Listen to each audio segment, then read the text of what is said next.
Good morning students, I am Sonal Yadav and lecturer at Bharati College Durg. Today's our topic is keyboard cleaning in computer troubleshooting and maintenance, diploma 5th sem CSC. इसके पिछले video में हम देखे थे कि different types of की switches, ठीक है, मीन्स कीबोर्ड में जो कीज होते हैं उसके क्या क्या फंक्शन होते हैं और जो की हैं वो कौन कौन से टास्क परफॉर्म करते हैं। और आज हम देखेंगे कि कीबोर्ड क्लीनिंग क्या होता है, इसके कौन कौन से स्टेप हो सकते हैं। तो how to clean a keyboard, keyboard को क्लीन कैसे कर सकते हैं, ठीक है। तो इसमें 7 स्टेप्स हैं, उसको हम फॉलो करके कीबोर्ड को क्लीन कर सकते हैं। तो ये जो कीबोर्ड क्लीनिंग टॉपिक है उसमें स्टेप्स हैं कुछ, उसको फॉलो करके हम 1 बाय 1 स्टेप को फॉलो करके कीबोर्ड को क्लीन कर सकते हैं। और ये जो कीबोर्ड क्लीनिंग टॉपिक है वो बहुत ही इम्पोर्टेंट टॉपिक है। मीन्स जब कंप्यूटर सिस्टम में हम कोई भी वर्क करते हैं तो उसके लिए क्या होता है कि उसको डस्टिंग करना जरूरी है, नहीं तो उसके पार्ट्स जो हैं वो डैमेज हो जाएंगे और हमारा जो सिस्टम है वो पूरी तरह से वर्क नहीं करेगा। तो इसलिए जो ये सिस्टम है उसके सारे जो हार्डवेयर डिवाइस हैं उनको क्लीनिंग करना बहुत ही ज़्यादा ज़रूरी होता है। तो इसमें जो है वो आज हम देखेंगे कीबोर्ड क्लीनिंग। वैसे तो इसमें सारे जो हार्डवेयर डिवाइस होते हैं, CPU, मॉनिटर, माउस, कीबोर्ड, सभी को क्लीन करना ज़रूरी होता है। बट हम अभी चैप्टर 7 में कीबोर्ड पढ़ रहे हैं, तो आज हम देखेंगे कीबोर्ड क्लीनिंग। इसमें हम फर्स्ट स्टेप देखते हैं, remove the cable from the back of the computer case. Step 1 में सबसे पहले कीबोर्ड क्लीनिंग का जो प्रोसेस है उसमें स्टेप 1 में हम ये देखते हैं। और सबसे पहले हमको इसमें ये काम करना होता है कीबोर्ड को क्लीनिंग करने से पहले कि कंप्यूटर केस के बैक से केबल को रिमूव करना होता है, ठीक है। क्लीनिंग करने के पहले सबसे पहले हमको ये ज़रूरी होता है कि जो केबल लगे हुए हैं सिस्टम से, CPU से, उनको हमको रिमूव करना होता है ताकि हम उसको अच्छे से क्लीनिंग कर सकें और जो भी इलेक्ट्रिसिटी प्रॉब्लम है वो इसमें हमको फेस ना करना पड़े या फिर उसमें कोई भी प्रॉब्लम ना आए। इसलिए इसको सबसे पहले हमको क्या करना पड़ता है, रिमूव करना पड़ता है कंप्यूटर केस से। उसके बाद हम इसको क्लीनिंग करेंगे। Step 2, use a vacuum to remove food, dust and debris from between the keys, ठीक है। तो स्टेप 1 में हम क्या किए, सबसे पहले रिमूव किए केबल से कीबोर्ड को। और स्टेप 2 में हमको क्या करना है कि जो कंप्यूटर है उसको वैक्यूम क्लीनर चलाकर आसानी से हम साफ कर सकते हैं। मीन्स उसमें जो भी अगर कोई फूड हो या फिर कोई डस्ट हो तो उसको हमको डस्ट को की के बीच में से हमको वैक्यूम क्लीनर से उसको साफ करना चाहिए, ठीक है। स्टेप 2 में हमको उसको क्लीन करना होता है। मीन्स जो 2 कीज हैं उसके बीच में जो भी डस्ट होते हैं या फिर अगर कोई फूड गिर गया हो या फिर कोई भी उसमें ऐसा डर्ट हो तो उसको हमको वैक्यूम क्लीनर के यूज से उसको साफ करना चाहिए। स्टेप 2 में मीन्स जो कीज के बीच में जो डस्ट हो जाते हैं उसको वैक्यूम क्लीनर से साफ कर सकते हैं। तो इसके लिए यूज करना पड़ता है वैक्यूम क्लीनर। एंड थर्ड है step 3, air between the keys and blow can or compressed air to remove remaining dust and debris. तो स्टेप 3 में हमको क्या करना है कि जो भी कीज के बीच में जो डस्ट हैं, ठीक है, जो कंप्यूटर कीबोर्ड है उसके कीज के बीच में जो भी डस्ट हैं, जो भी डस्ट पार्टिकल्स हैं, उनको हमको इसमें क्या होता है, रिमूव करना होता है। तो स्टेप 2 में हमको क्या करना है, उसी कीज के बीच में जो डस्ट होते हैं उसको वैक्यूम क्लीनर से हमको रिमूव करना होता है। बट स्टेप 3 में क्या करना है कि जो अगर वैक्यूम क्लीनर से रिमूव करते हैं और जो बीच के कीज में जो भी डस्ट होते हैं वो उतने अच्छे से क्लीन नहीं हो पाते हैं। मीन्स अगर जो की हैं उनके बीच में अगर साइड में अगर कोई भी दो की के बीच में या फिर उसके साइड में जो डस्ट होते हैं वो एकदम अच्छे से क्लीन नहीं हो पाते हैं, तो वो क्या करते हैं कि हार्डवेयर डिवाइस को डैमेज कर सकते हैं। तो उसके लिए क्या करना होता है कि ब्लो कैंड यूज करना होता है और उसको एयर कंप्रेस के थ्रू उसको उस डस्ट को रिमूव करना होता है, जिससे क्या है कि जो एयर है वो एकदम फास्ट जाएगा और वो जो डस्ट होंगे वो उससे क्लीन हो जाएगा।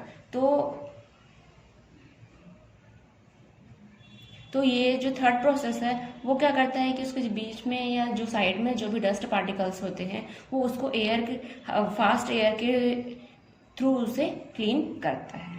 मीन्स जो स्टेप 2 का जो रिमेनिंग पार्ट्स होता है, मीन्स उसमें जो भी डस्ट थे वो वैक्यूम क्लीनर के यूज से अगर वो बच गए थे डस्ट, तो उसको स्टेप 3 में एयर के थ्रू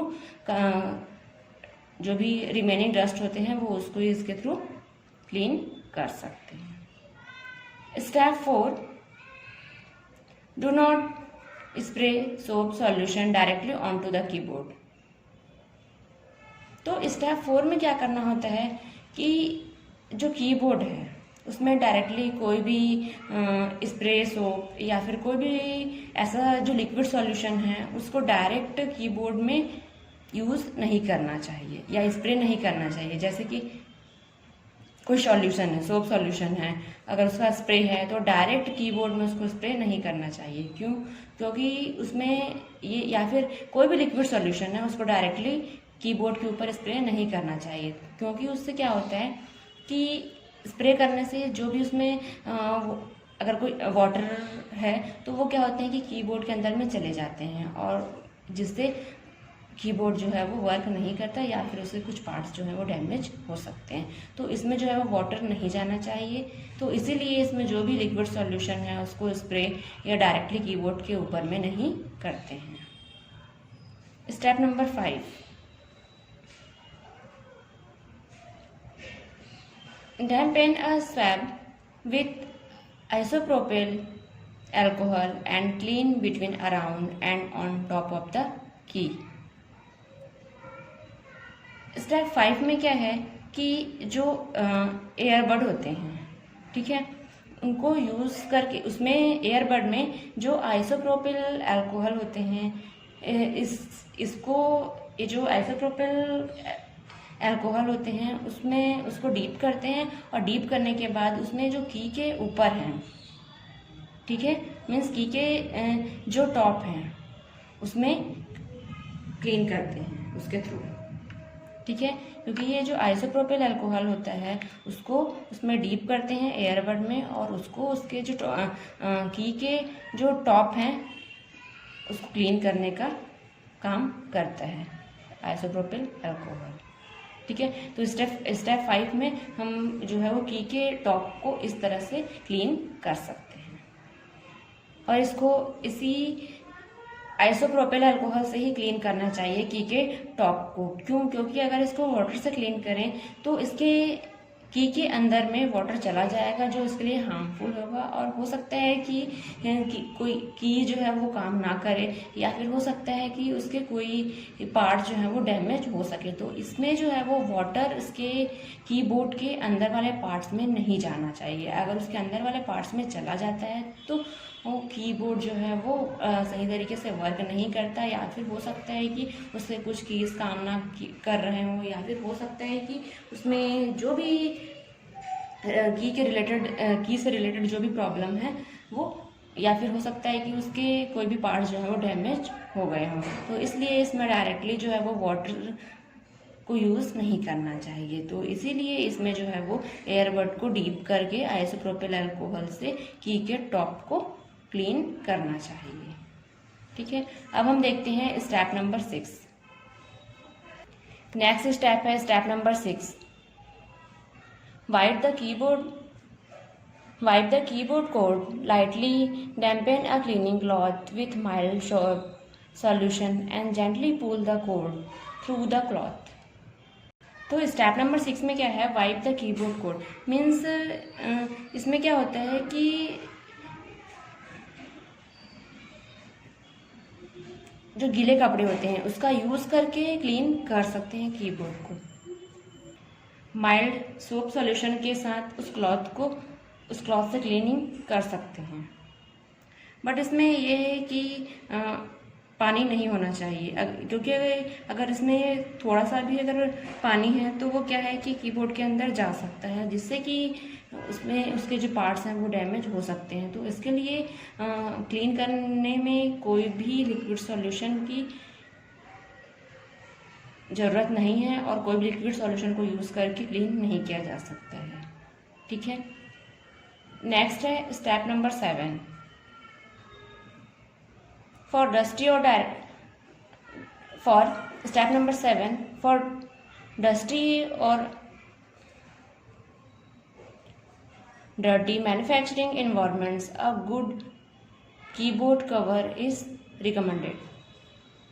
तो कीबोर्ड में अगर कोई भी डस्ट है या फिर उसमें कोई भी ऐसा डस्ट पार्टिकल्स अगर है तो उसको सबसे पहले रिमूव करना चाहिए, और रिमूव करने के बाद अगर वो कीबोर्ड जो है वो वर्क में नहीं है, मीन्स अगर कोई भी वर्क कंप्लीट हो जा रहा है तो उसके बाद कीबोर्ड को कवर करना बहुत ही ज़्यादा ज़रूरी है। क्योंकि उससे क्या होता है कि कोई भी डस्ट पार्टिकल जो है वो उसके अंदर एंटर नहीं करता है, और जिससे कि जो है हमारा कीबोर्ड जो है वो डैमेज होने से बच सकता है। तो कभी भी कीबोर्ड को यूज़ के बाद उसको कवर करना ज़रूरी होता है, ताकि जो भी डस्ट पार्टिकल्स हैं वो उसके अंदर में ना जा सके।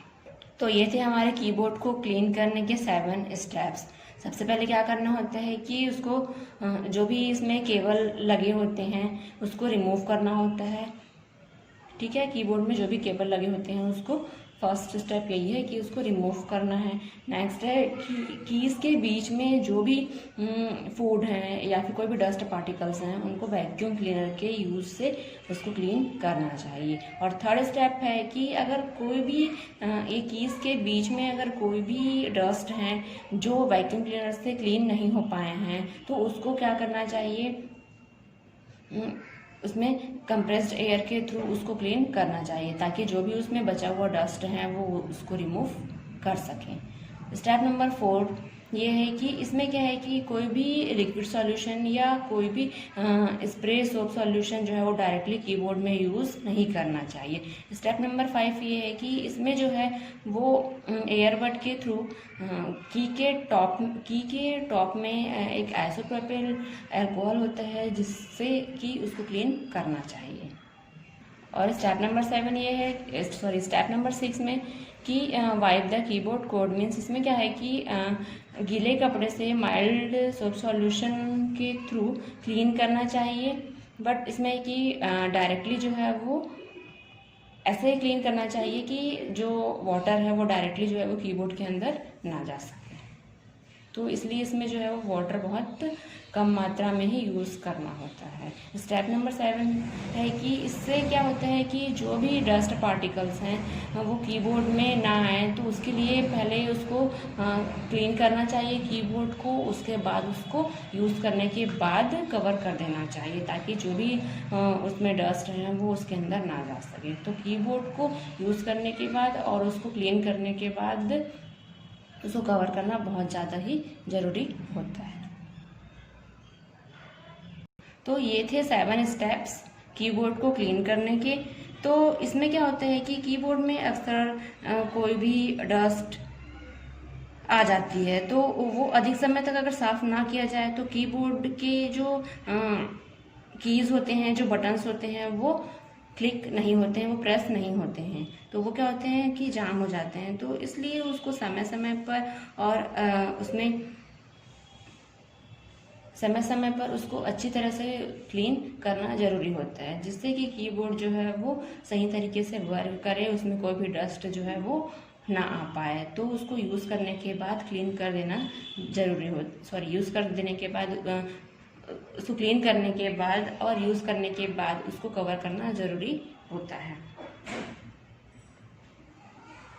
तो ये कीबोर्ड को क्लीन करना जो है वो बहुत ही ज़्यादा ज़रूरी होता है। तो इसको जो है वो कुछ टाइम पे इसमें जो भी डस्ट पार्टिकल्स हैं वो ना जम पाए, इसलिए उसको कुछ टाइम में इसको क्लीन करते रहना चाहिए ताकि जो हमारा कीबोर्ड है वो सही तरीके से वर्क कर सके। और अगर इसमें कोई भी डस्ट जम जाता है तो कीबोर्ड के जो बटन है वो प्रेस नहीं होते हैं, वो जो क्या हो जाते हैं,